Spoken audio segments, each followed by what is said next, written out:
உனக்கே உரியதை உனக்கே அடைய நீ தைரியமாக இரு. இந்த உலகம் எதையுமே உனக்கு இலவசமா தராது. ஆனா நீ போராடினா உனக்கான எல்லாமே உன்னை தேடி வரும்.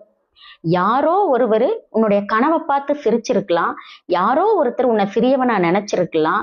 ஆனா அவங்களுக்கு தெரியாது உனக்குள்ள ஒரு பெரிய புயல் உனக்குள்ள மறைஞ்சிட்டே இருக்குதுன்னு. வலி வந்தா நெல்லு, தோல்வி வந்தா சிரிச்சுட்டே நட. ஏன்னா இன்னைக்கு நீ படுற கஷ்டம்தான் நாளைக்கு உனக்கு ஒரு பெரிய அடையாளத்தை கொடுக்க போகுது. யாருக்காகவும் உன்னுடைய கனவை விட்டு கொடுக்காத, யாருக்காகவும் உன்னுடைய பாதையை மாத்தாத. ஏன்னா இன்னைக்கு நீ நடக்கிற வழிதான் நாளைக்கு உன்னைய மலையுடைய உச்சிக்கு கொண்டு செல்லும். உனக்கே உரிய வாழ்க்கை, உனக்கே உரிய வெற்றி, அதை அடைய ஒரே மந்திரம் தன்னம்பிக்கை, தைரியம், விடாமுயற்சி. ஸோ உனக்கே உரியதை உனக்கே அடைய தைரியமாக இரு. Okay, thank you.